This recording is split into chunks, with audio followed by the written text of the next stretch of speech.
Olá, boa tarde. BTG Bankers Experience 2021. Muito obrigada a vocês que estão aqui conosco e que estão online. Nosso próximo painel, a gente vai falar de um legado empreendedor e, para tratar desse assunto, eu gostaria de chamar nosso sócio sênior, André Esteves, e nosso CEO, Roberto Salluti. Bem-vindos.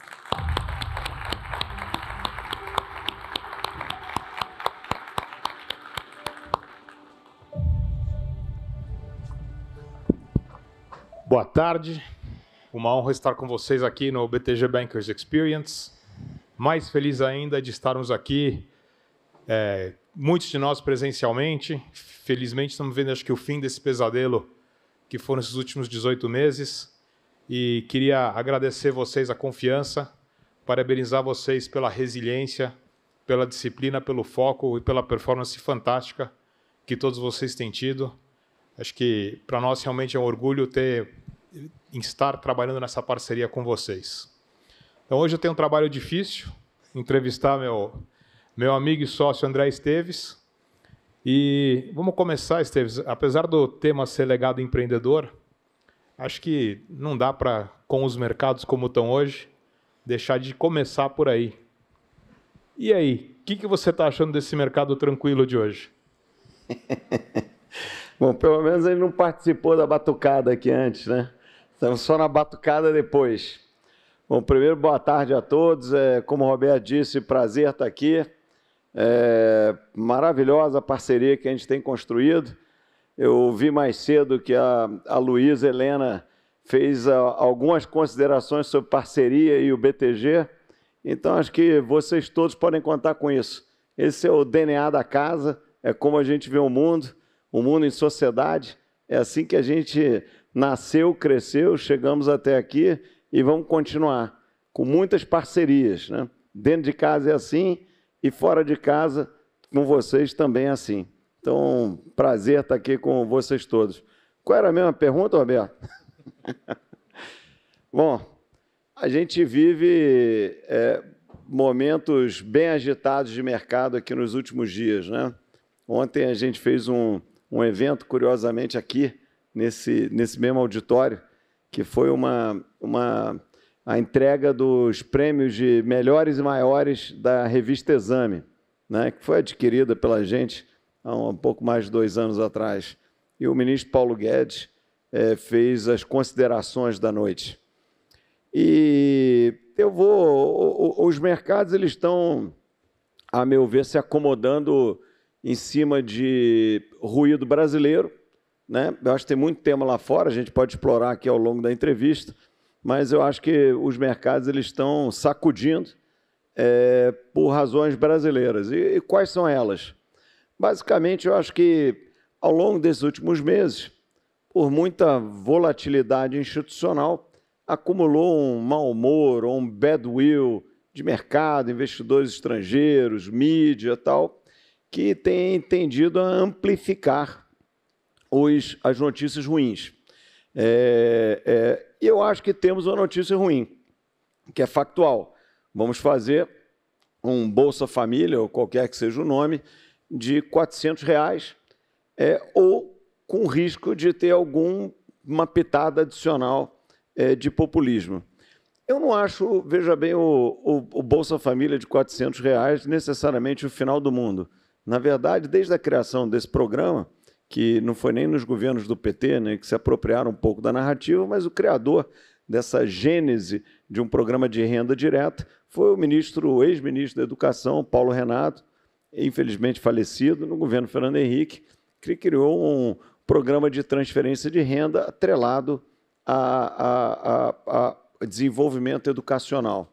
E daí ele evoluiu para esse programa, que eu considero muito útil para a sociedade brasileira, para dizer a verdade.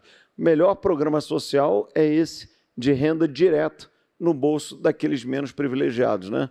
É melhor do que qualquer outro programa, né? O programa do leite, que vai entregar leite. O leite vai sair por um litro de leite vai custar 1 litro de uísque quando chegar na ponta do cara, né? Então, o melhor é dar dinheiro mesmo no bolso da turma. Isso traz uma paz social, isso traz uma justiça social, traz uma tranquilidade social e é um benefício para a sociedade, não tenham dúvida disso, né? E custa relativamente pouco para nós financiar isso daqui daqueles que precisam um pouco mais de assistência. Agora, o problema está na narrativa de como se constrói. E eu acho que é aí que a gente está se confundindo, ou está errando, ou está se desorganizando. Eu não acho que a situação seja tão ruim quanto o medo que o mercado está hoje, né? Final do dia, o Mansueto esteve aqui conversando com vocês mais cedo, o déficit do ano que vem ele vai ser menor do que o desse ano, né? O gasto primário do ano que vem, o gasto primário é tudo aquilo que o governo gasta menos a taxa de juros, vai ser menor do que o desse ano. Mas não só o desse ano, vai ser menor do que o do primeiro ano de governo. E esse é o primeiro governo, desde a redemocratização, que a gente vai terminar com despesas primárias em relação ao PIB menores do que a gente começou. Então, eu não estou achando que o mundo está se acabando. Aliás, para vocês aqui, a maioria com muita experiência no mercado financeiro, às vezes parece que o mundo acaba, mas pode ter certeza que ele nunca acaba, né?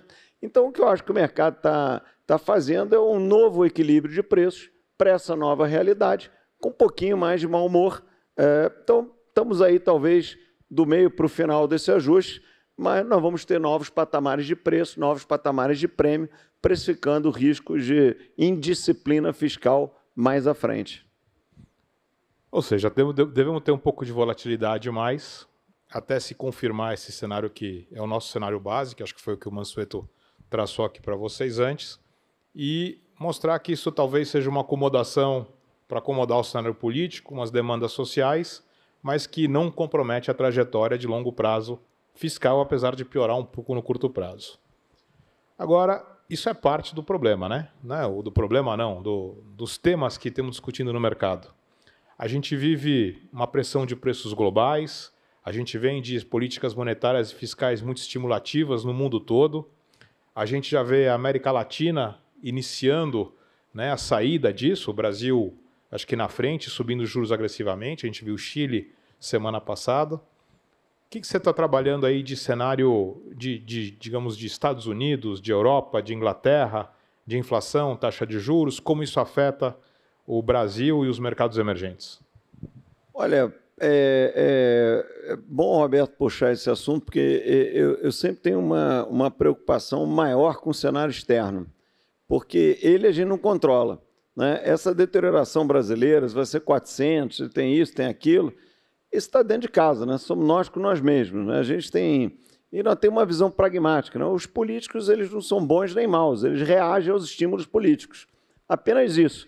A gente tem que entender, administrar e muitas vezes, com legitimidade, atender parte dessas ansiedades. Eu acho que a gente tem condição de fazer tudo isso. Lá fora, eu acho que a gente pode passar por um momento mais desafiador, né?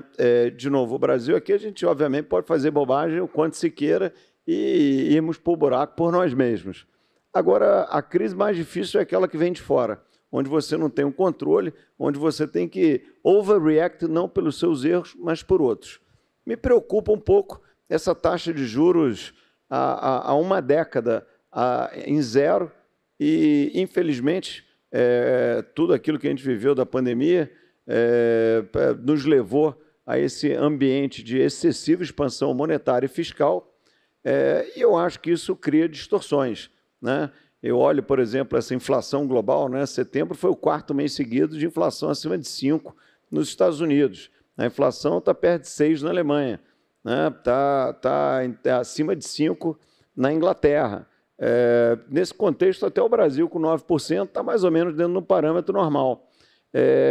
Agora, se a inflação global é 5%, se os Estados Unidos, ou a China, ou a Europa crescem de 5% ou mais, e a taxa de juros é zero, a expansão fiscal é total, e ainda você tem quantitative easing acontecendo agora, né, ainda hoje, obviamente parece ter uma peça fora do lugar, né? Parece que a gente está sendo excessivamente agressivo no suporte aos mercados e às economias.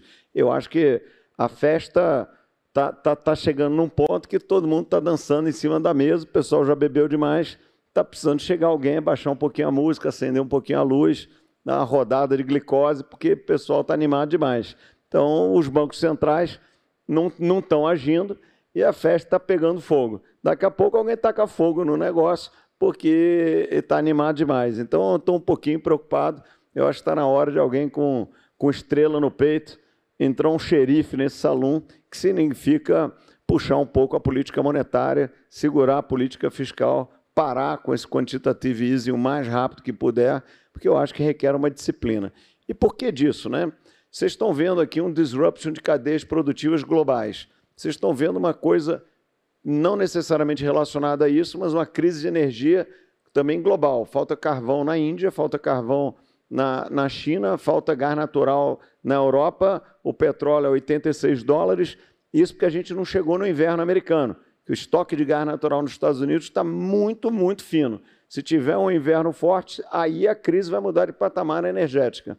Ora, está mais do que na hora, nós aqui somos educados num país de política monetária muito ativa, né? Estamos aí, nosso Banco Central, um dos pioneiros a apertar corretamente a política monetária. O que a gente está vivendo é um livro-texto, um choque de oferta, cuja resposta livro-texto é você reduzir um pouco a demanda para isso tudo dar uma equilibrada. Mas estamos um pouquinho atrasados em relação a isso, a gente pode discutir depois por quê. Isso está me preocupando um pouco. Então, se nosso cenário base estiver correto, o Brasil vai continuar subindo juros, vai buscar essa acomodação ao novo cenário fiscal, e quando tiver, provavelmente no final desse ciclo, a gente vai começar a ver um aperto de ciclo monetário lá fora. Isso, como a gente já viu várias vezes na nossa carreira, né? Desde que a gente está junto, a gente já viveu crise do México, crise da Ásia, crise da Rússia, a desvalorização no Brasil, default da Argentina, primeira bolha dos Nasdaq, 11 de setembro, eleição de 2002, subprime, por aí vai. Né? Antes a gente fala de como os empreendedores devem pensar nesse cenário desafiador, só para quem nos assiste, para quem tem portfólios de curto prazo, e o que você está vendo? Como se posicionar, como mudar o seu portfólio, o que aproveitar desse deslocamento de preços que a gente tem tido? A primeira coisa, quando tem fortes deslocamentos de preço, é não ficar muito emocionado, né? Os preços vão, vêm, tem volatilidade e tal. Agora, por outro lado, também é bom ser racional. Na hora que você tem LCAs, LCIs de bancos de primeira linha, pagando mais de 11% por 3 anos, por exemplo, parece um bom produto, né? Então, eu acho que tem movimentos que podem ser feitos, que são readequações aos portfólios. De novo, essa conquista do Brasil do solid single digit, né, que a gente tem falado por algum tempo, uma hora ele vai ser 2, outra hora ele vai ser 9, uma política monetária ou frouxa ou apertada, eu acho que a gente não deixou para trás, né? Mal ou bem, o déficit primário ano que vem vai ser provavelmente abaixo de 1% ainda, a inflação vai voltar para uns patamares aí de 4,5%, 5%, então nós vamos mais ou menos normalizar, provavelmente a taxa de juros em algum momento, no meio do ano que vem, vai começar a cair até aí uns 6%, 7%, alguma coisa desse tipo. Aí depende um pouco de como é que vai estar a eleição, como é que a gente vai lidar com o processo fiscal do ano que vem, etc. Eu acho que a discussão crítica é a que a gente está vivendo agora, né? Essa combinação de PEC de precatórios, orçamento do ano que vem, Bolsa Família. Na hora que a gente passar isso aqui, nós vamos ter uma certa tranquilidade. Num novo nível de preço. Pode ser que a taxa de juros de médio prazo esteja em 12, a Bolsa esteja em 100 mil pontos, o dólar esteja em 5,70, pode ser que esse seja um novo patamar de preço. Agora, eu não acho que o que vocês discutiram com seus clientes ao longo do tempo, que é um portfólio um pouco mais diversificado, um pouco mais de exposição em equities, alguns com alguma exposição internacional, alongar um pouquinho o duration, isso tenha perdido validade. Eu acho que isso não perdeu validade. Eu acho que o mercado, ele aqui no Brasil, ele mudou de patamar, de profundidade. Você tem companhias sensacionais emitindo ações, você tem companhias sensacionais emitindo títulos de dívida, e eu acho que o segredo, como sempre, é você diversificar, você ter um pouquinho em cada lugar, obviamente com juro muito mais alto. Os produtos atrelados a juros, sejam fundos, sejam papéis incentivados, eles devem ganhar um naco maior do portfólio.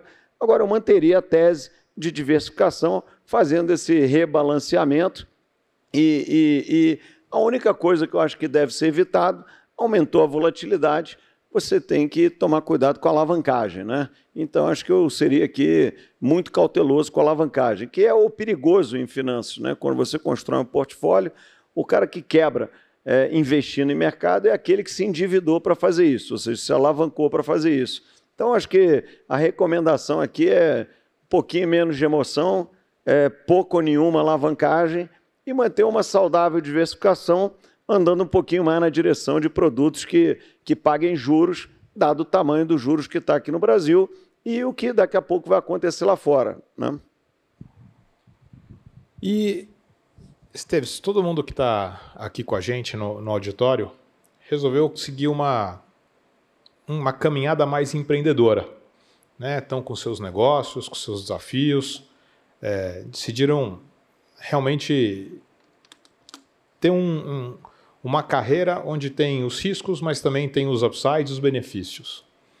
A gente já vem empreendendo junto há muitos anos, acho que você virou sócio do banco em 92, eu virei em 98, e como a gente falou aqui, a gente viveu vários ciclos.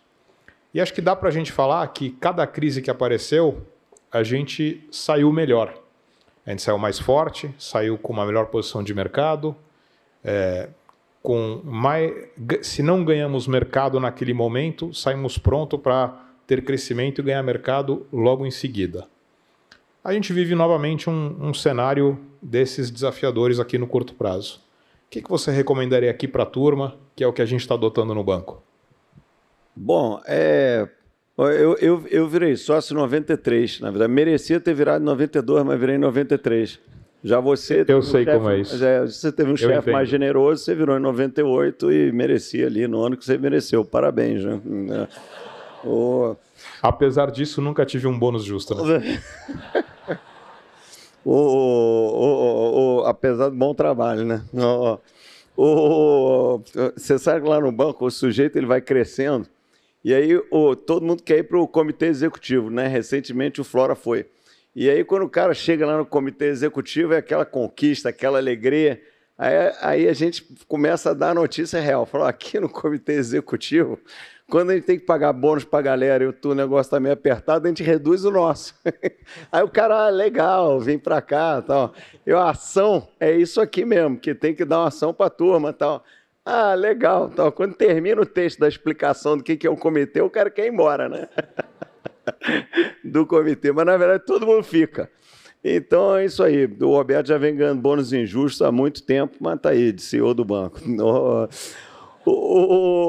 Falando de empreendedorismo, não existe nada mais gratificante que a nossa carreira, que é de empreendedor. A gente está vindo no carro aqui, conversando um pouco algumas ideias, alguns movimentos que a gente quer fazer. Não existe nada mais legal do que isso. Você ser dono do seu destino, você testar suas hipóteses, você trabalhar com afinco e, principalmente, às vezes você chega cansado em casa, ver a realização daquilo que você fez, né? Então, nessas horas de crise, o empreendedor deve empreender, que é aquilo que ele sabe fazer. Como eu disse aqui, deixar um pouquinho da emoção de lado, tem momento bom, momento ruim. Agora, geralmente, a crise é uma oportunidade para algum movimento, alguma coisa que você estava adiando fazer, seja ela cortar alguma coisa que precisava cortar, seja ela avançar em algum lugar que antes estava caro, de repente ficou mais barato para você fazer. Então, como o Roberto disse, a gente no banco sempre olhou crises com muito cuidado, né? Obviamente que a prioridade número 1 é administrar seus riscos, né? Agora, a prioridade número 2 é você olhar e falar, opa, uma vez os riscos administrados, os exposures contornados, a situação dominada, é olhar aonde tem oportunidade, porque, invariavelmente, oportunidades aparecem nas crises. Então, acho que a minha recomendação é simples, para o empreendedor, na crise, empreenda, que, em geral, paga.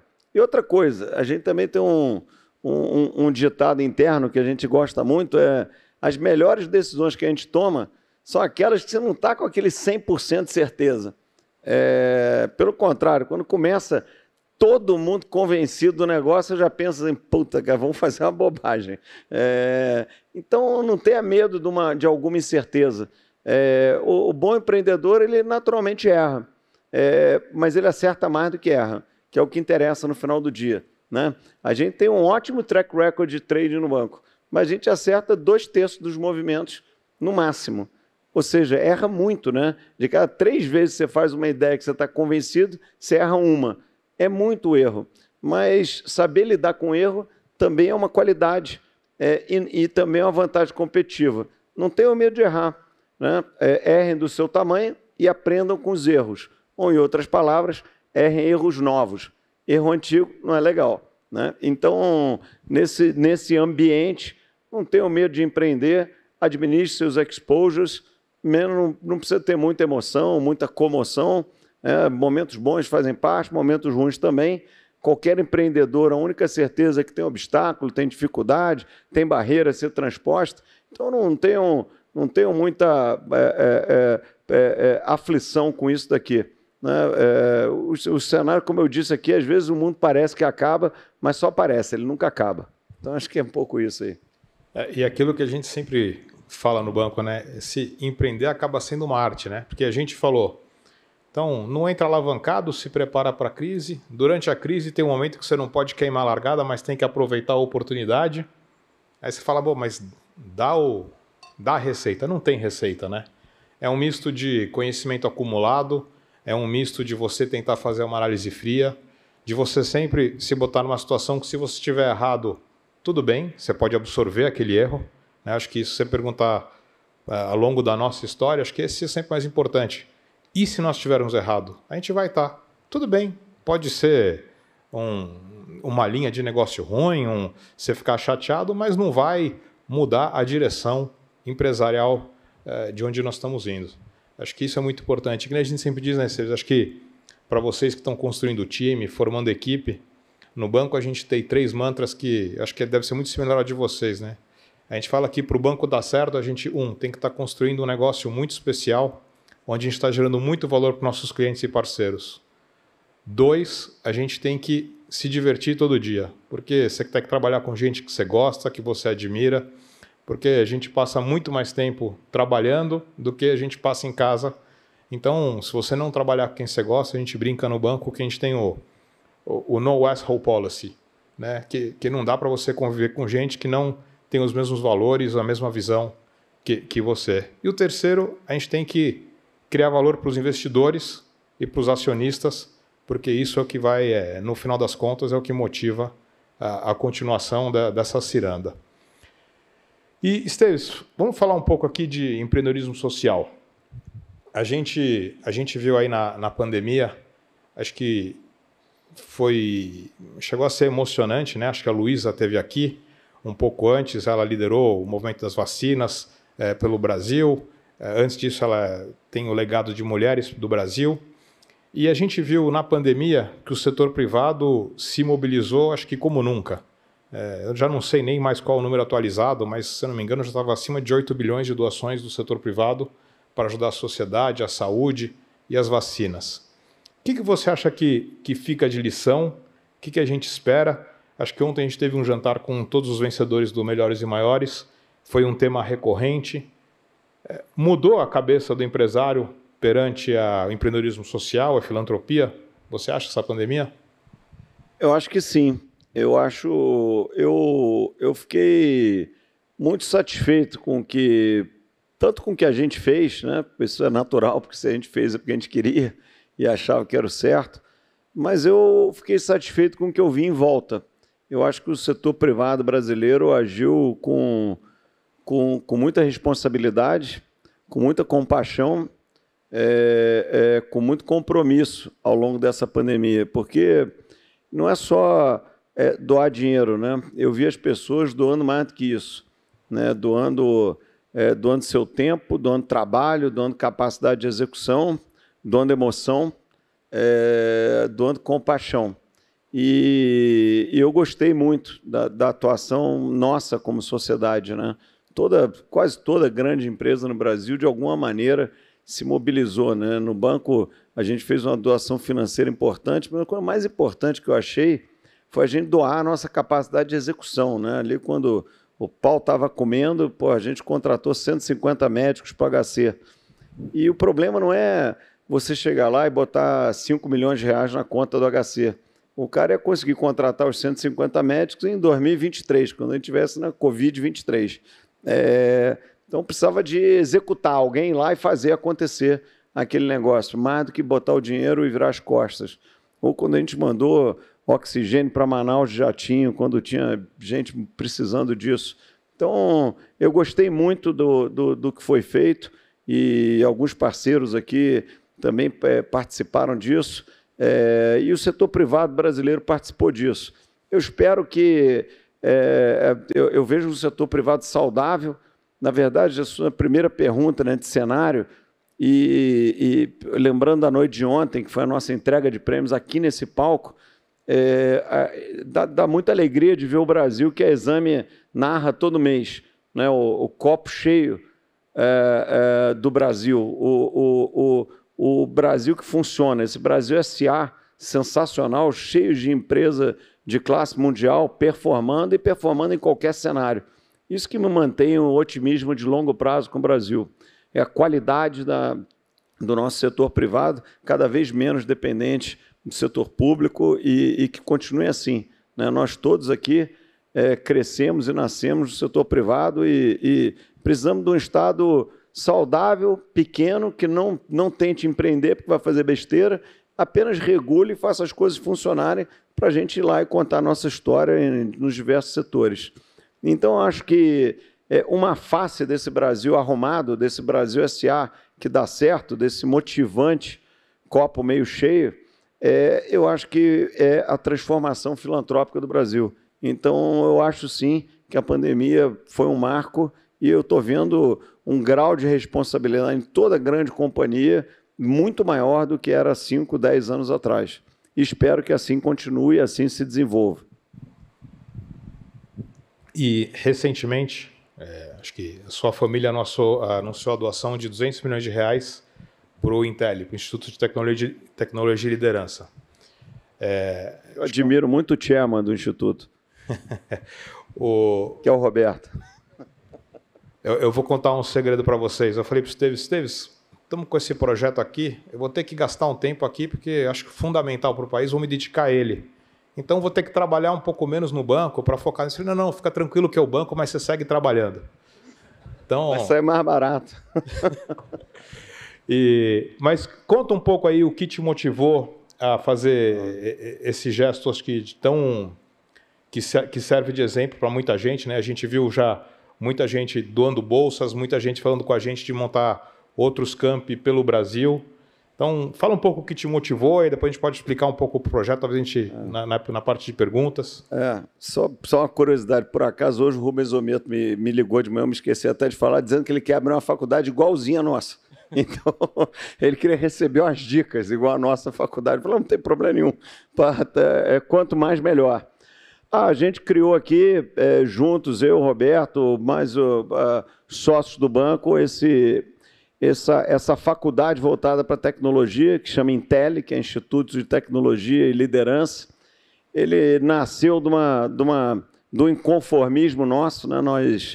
Nós fomos primeiro um time nosso foi rodar lá pelo Silicon Valley e visitando um grande venture capitalist lá, perguntaram se o cara ia investir no Brasil, e o cara falou, olha, investir no Brasil eu não vou não, porque falta engenheiro no Brasil, e as empresas vão ter um gargalo de crescimento. Pô, nós ficamos um pouco reflexivos, curiosos, inconformados com essa resposta. E 6 meses depois, nós estávamos numa conferência do Brasil at Silicon Valley, lá em Stanford, e estava eu, o Roberto, na plateia, e esse cara estava no palco sendo entrevistado num evento brasileiro, né? E alguém foi e perguntou para ele, pô, mas e aí, estamos aqui no evento brasileiro, essa é um sócio da Sequoia, né, que é o maior venture capital do mundo. Pô, e aí, vocês vão investir no Brasil? O cara, o Brasil, gosto muito do Brasil, mas não vou investir, não. Porra, por que você não vai investir? Não, porque vai faltar engenheiro. E, pô, a gente voltou para casa perturbado um pouco com aquilo e decidimos fazer uma coisa. E eu acho que decidimos criar uma escola de inteligência, de excelência, desculpa, focada em tecnologia, que seja da mesma classe das melhores escolas mundiais, né? A gente usa o MIT de exemplo, mas pode usar várias, mas fazer esse negócio aqui no Brasil. Né? A gente tem tantas empresas de classe mundial, vamos fazer uma escola de tecnologia de classe mundial. Então, é aprendizado por projeto, 2 professores por sala de aula, média salarial 3 vezes acima da indústria, um negócio muito, muito focado em excelência. E, além desse ensino tão importante para as nossas empresas, para fechar esse gap de tecnologia, a gente também criou um layer a mais de ambição. Né? É por isso que chama tecnologia e liderança. A gente tem uma ambição de formar líderes, uma ambição de formar cidadãos. Então, além de ensinar tecnologia, nós vamos ensinar que não existe desenvolvimento sem sustentabilidade, não existe sociedade saudável sem Estado de Direito e, principalmente, que a riqueza ela é exclusivamente fruto do trabalho. Né? É aquilo que a gente acorda cedo, chega à tarde, às vezes cansado, mas realizado pelo que conseguiu executar, pelo que conseguiu construir. E assim a gente espera que crie líderes dentro dessa área que ajudem a transformar a nossa sociedade em algo tão essencial para o desenvolvimento das nossas companhias, que é a tecnologia. Então, o projeto é 100% filantrópico, a gente vai dar mais ou menos quase metade dos alunos vão ter bolsas integrais, que vários parceiros doaram por aí, e estamos muito animados com isso. Espero também que sirva de exemplo para outros que tiveram o privilégio de acumular conhecimento e capital, possam investir no futuro. Não existe nenhum investimento melhor do que esse daí para o futuro da nossa sociedade. Então, essa daí é a tese do Intel. Fevereiro do ano que vem começam as aulas. Então, quem quiser mandar seus filhos, sobrinhos, amigos, pode mandar, porque o ensino vai ser igual a qualquer escola de primeira linha nos Estados Unidos. Acho que vamos aproveitar aqui e tem um microfone aqui para quem quiser fazer perguntas. Enquanto quem quiser levantar a mão, pedir o microfone, vou aproveitar aqui, Seves, fazer uma pergunta, te deixar no... A Luísa já passou A Luísa já passou as instruções das perguntas, né?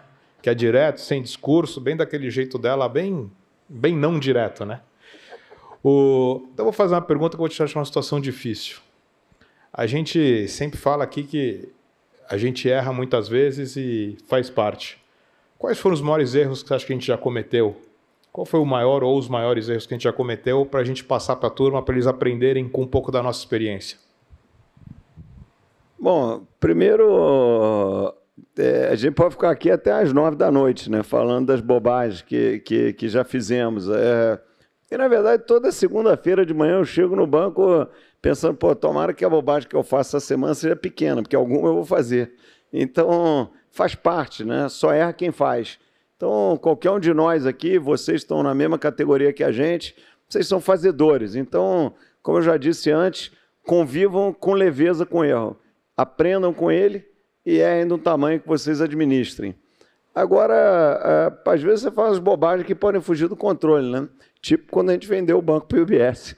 Então, eu acho que, apesar da transação ter sido sensacional, tal, e a gente ter um desejo de se globalizar, que foi muito útil para o que o banco é hoje, né? A gente se educou muito com tudo que a gente aprendeu, mas talvez a gente tenha sido um pouco ingênuo de achar que podia tocar um negócio maior, mantendo a nossa cultura, mantendo o nosso espírito e tal.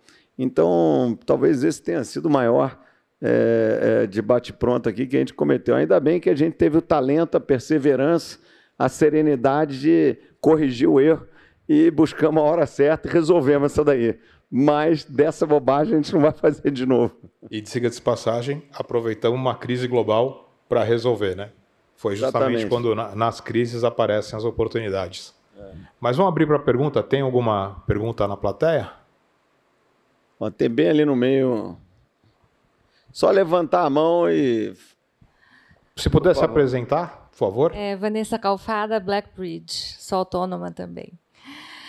Eu queria saber, a Intel, ela é um ensino de graduação? É um ensino médio? A partir de que idade? Fala, Chairman. A gente, quando foi estudar o que fazer, a gente gastou muito tempo estudando, porque a gente tinha uma dúvida. O que a gente vai fazer? Vamos formar tecnólogo? Vamos fazer curso profissionalizante? Vamos fazer curso executivo? Vamos fazer uma trilha para o ensino médio? E a gente estudou bastante, viu tudo que tinha lá fora, e a gente chegou à conclusão que o que a gente geraria mais impacto no curto prazo e daria mais opcionalidade para fazer depois no futuro seria um curso de bacharelado, ou seja, a gente formaria bacharéis em tecnologia, onde depois a gente poderia agregar a isso talvez cursos executivos, talvez uma trilha para o ensino médio, mas então todos que se formarem lá vão sair engenheiros formados com skills de business e liderança e com os valores que o Esteves mencionou aqui. A gente acha que isso depois, no futuro, nos dá a opcionalidade de abrir outros campi pelo Brasil, que foi até um compromisso nosso com o Silvio Meira, que é um dos fundadores do Porto Digital e membro do nosso conselho, e nos dá muita opcionalidade de também fazer cursos menores ou em outros segmentos, que acho que a gente gera muito valor para a sociedade brasileira. Respondido. Tem uma lá embaixo. Oi, boa tarde. Eu sou o Diego Ramiro, Miura Investimentos, escritório de assessor de investimentos. A minha pergunta é sobre nós, assessores de investimentos. O banco recentemente criou essa área de assessoria de investimento há alguns anos. Queria ver a visão de vocês, o que é esse mercado daqui para frente, dada a estratégia do BTG para o mercado de assessoria de investimentos. Olha, a nossa visão estratégica hoje é a mesma de quando a gente começou o negócio. A gente esperou um pouquinho, né? De um certo modo, partimos atrasados, porque a gente queria ver o amadurecimento da regulação. E a regulação amadureceu, se consolidou em linha com os mercados globais, basicamente o mercado americano.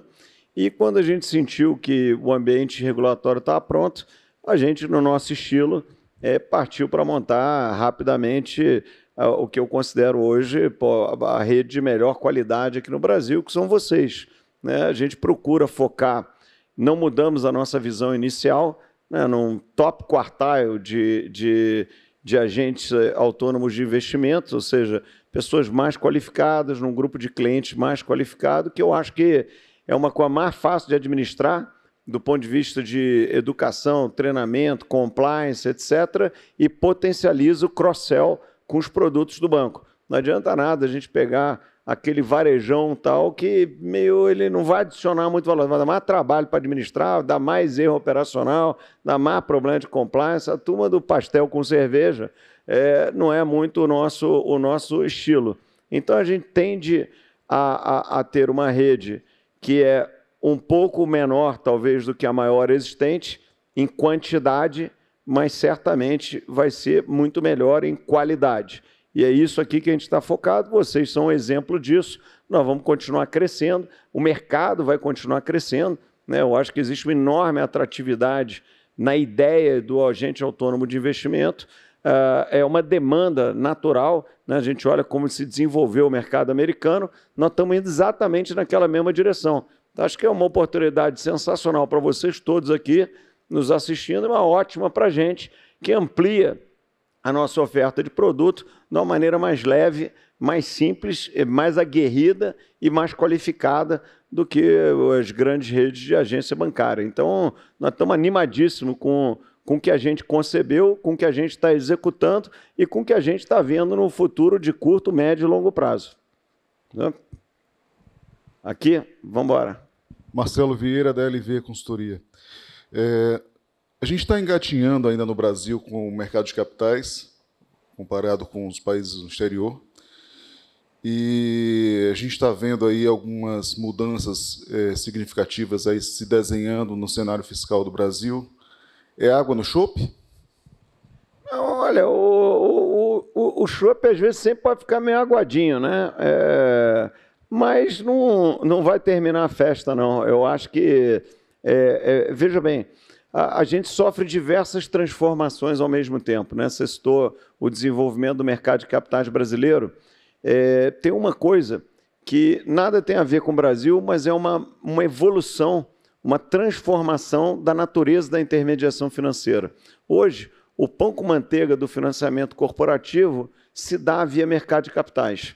Então, o job description de um grande banco americano, há 20 anos atrás, era emitir um CD e fazer um loan. Hoje, dar um advice para uma companhia que vai emitir um security, que vai ser distribuído a um grupo de investidores, que vai ser, depois vai research esse security, market make esse security e, eventualmente, ele vai dar um bridge loan para aquela empresa ou vai dar uma alavancagem para aquele investidor. Então, a natureza da intermediação financeira mudou e caminhou na nossa direção, onde a gente tem o maior market share, o maior expertise, maior liderança, maior conhecimento, maior track record. Isso é muito bom. O Brasil, a despeito de todas as idas e vindas ou da volatilidade de agora, ele está sofrendo uma deterioração, mas não significa que o Brasil está descendo ladeira abaixo. A gente vai achar um novo patamar de preço, que é incomparável a qualquer outro patamar de preço que qualquer um de nós tenha visto na nossa vida. Como eu disse aqui antes, uma hora a taxa de juros vai estar em 2, outra hora a taxa de juros vai estar em 9. Agora, é uma enorme mudança de quando ela estava uma hora em 15, outra hora em 30.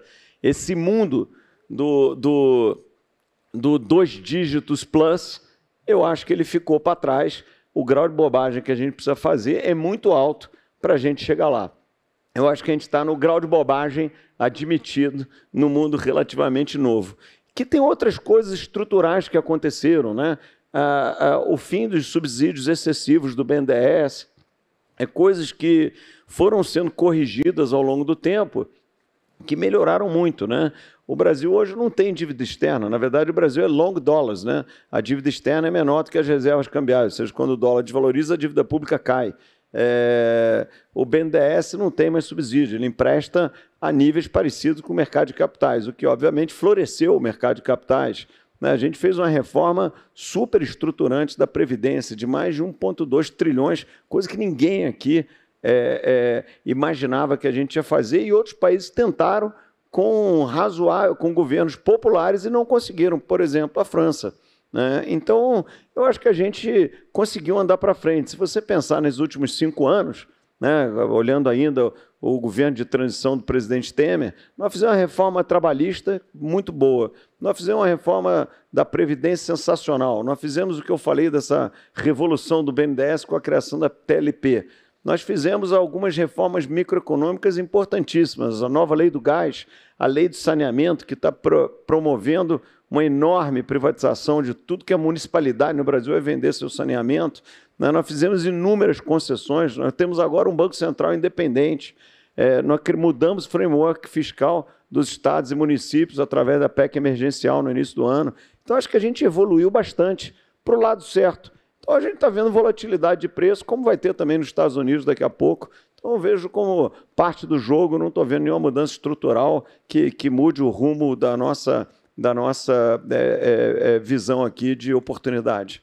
Acho que só complementando, né, Sérgio, o que a gente está vendo aqui, o mercado de capitais segue crescendo. O que talvez no curto prazo ele vai ser mais focado na renda fixa, no mercado de crédito, e menos no mercado de renda variável.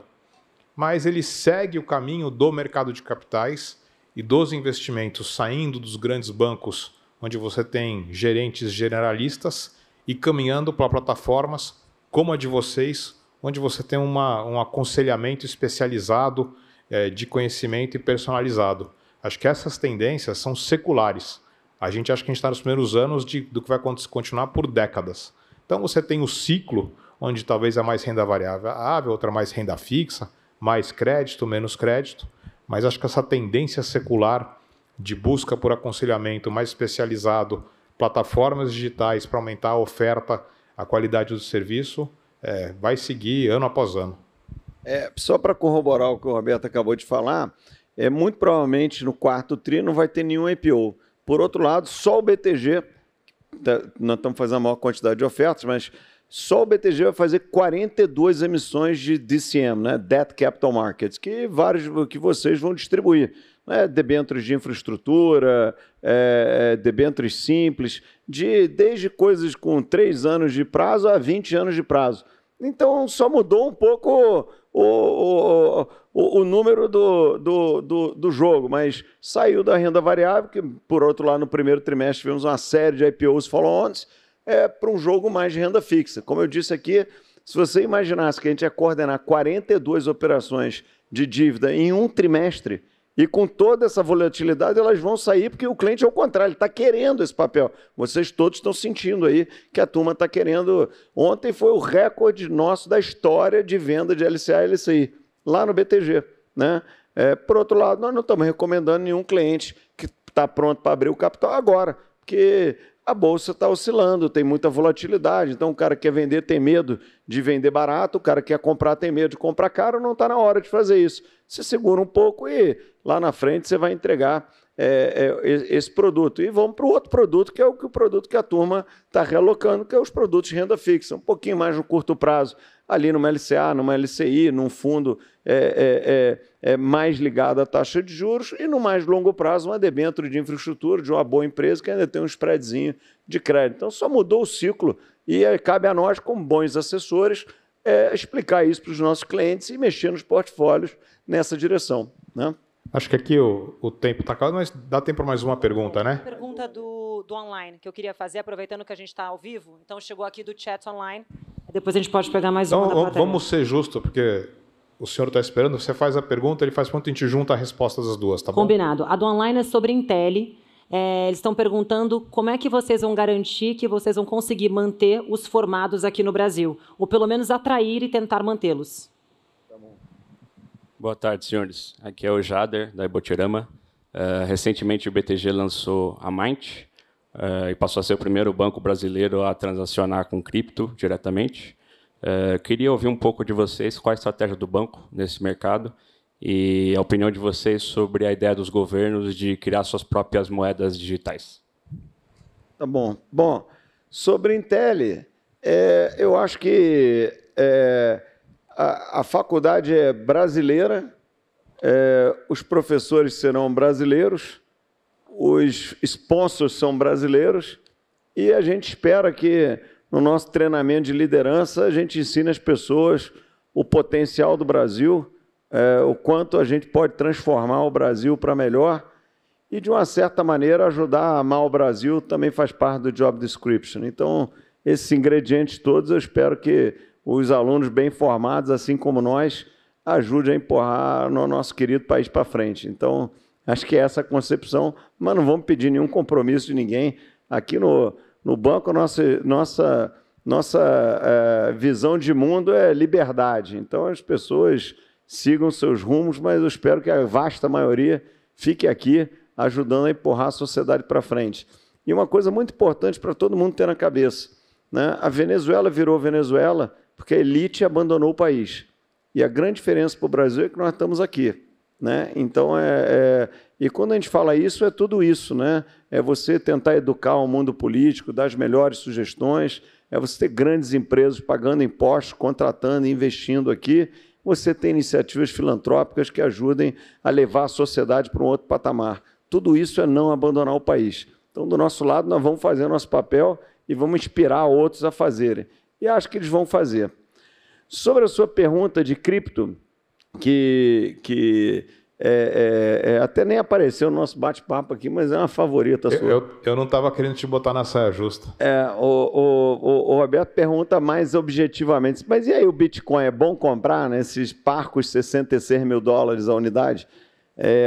Olha, na verdade, a gente tem dois olhares para esse mundo cripto, né? Nós lançamos o Mint, a primeira plataforma bancária de cripto. A gente pretende colocar bastante coisa lá para os clientes de vocês terem acesso e promoverem isso dentro dos portfólios, mas, acima de tudo, o que mais nos agrada nesse mundo são as tecnologias por trás disso, né? Eu acho que o blockchain, decentralized finance, tudo isso veio para ficar. E mais ainda, eu acho que ao longo da próxima década vai revolucionar em parte a nossa indústria financeira.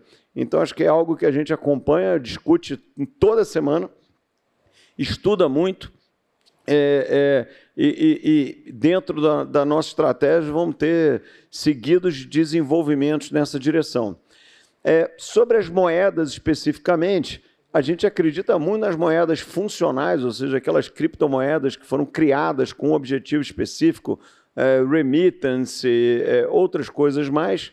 Eu acho que é uma tecnologia muito inteligente e muito efetiva para diversas finalidades. sobre os bancos centrais, eu acho que eles vão acabar criando moedas digitais e vão brigar por não criar concorrente para as suas moedas. Então, eu tenho um pouco de dúvida dessa uma grande moeda global, tal, digital, sem controle de Banco Central. Eu acho que as finanças modernas, os reguladores modernos, demoraram décadas para criar um framework razoavelmente eficiente contra lavagem de dinheiro, controles e tal. Acho que eles não vão abrir mão disso facilmente. E, nesse contexto, eu vejo com curiosidade o Bitcoin a $60 mil plus. Eu acho que, se alguém quiser apostar em alguma tecnologia, eu recomendaria pouquíssima parte do seu patrimônio nisso e nenhum uso de alavancagem, né? Eu acho que é uma coisa muito nova. Eu, particularmente, não sou muito bullish, né? Acho que a melhor tese para o Bitcoin é ser um digital gold. Mas como eu não gosto de gold, então eu também eu trago o meu preconceito para o digital gold, né? Então, assim, eu sou curioso, respeito a minha própria ignorância, mas não sou comprado nesses níveis de preço, não. Mas acho que, só complementando, a nossa intenção com a Mint e com a oferta disso é que existe uma demanda dos clientes de vocês, dos nossos clientes, para talvez ter uma alocação pequena, diversificada em criptoativos de uma maneira fácil e segura. E é isso que a gente quer disponibilizar, né? Acho que a gente tem que educar e a gente é muito cauteloso em não recomendar nada, mas a gente também sente na obrigação de dar uma opção segura para os clientes investir, caso assim desejem, né? E a diferença da Mint para o resto é exatamente isso, né? Você operar nesse mundo muito novo, né? Sem trocadilhos, muito etéreo de um certo modo, mas dentro de um ambiente com segurança, né? Que tem um banco com credibilidade fazendo a segurança digital, custódio, etc. Tal. Acho que faz muita diferença que numa bolsa que você não sabe direito o que é. Tal. A gente vai ter que ceder um apelo aqui de uma última pergunta, mas a resposta não pode demorar mais que 1 minuto, porque senão vai atrasar muito a programação. Vamos embora. Tudo bem, sou Fabiana Cataldo, da Legend Investimentos. Você me deu a responsabilidade da última pergunta, muito obrigada. Então, eu não vou deixar de perguntar sobre a sua visão das eleições de 2022. Vai ser direita, vai ser esquerda, vai dar centro? Eu queria ouvir um pouquinho aí qual é a sua opinião. Olha, mantendo a disciplina aqui do que o Roberto falou, eu acho que as eleições, ano que vem, elas vão ser decididas ao centro. Não necessariamente por alguém de centro, mas aquele candidato que andar para o centro com mais efetividade, ou vindo da esquerda ou vindo da direita, ele vai ser o vencedor das eleições. E se ninguém, hoje, dos candidatos mais populares à esquerda e à direita, conseguir ocupar o centro vai se tornar um forte candidato. Então, é mais ou menos assim que eu estou vendo. Obrigado. Meu objetivo, né? Boa. Eu queria, mais uma vez, agradecer vocês e parabenizar vocês por terem construído e fazerem parte da melhor e mais qualificada rede de assessores financeiros do mercado. Não importa ser o maior número, tem que ser a melhor, a mais qualificada, dar o melhor serviço para o cliente de vocês e ter uma parceria de longuíssimo prazo com a gente. Vocês vão reparar que nos nossos calls de resultados, a gente não fala em número de clientes, não fala em número de agentes autônomos. Para nós, o que importa é a qualidade do que a gente está construindo, a qualidade dos nossos parceiros e a qualidade do serviço que a gente presta para os nossos clientes.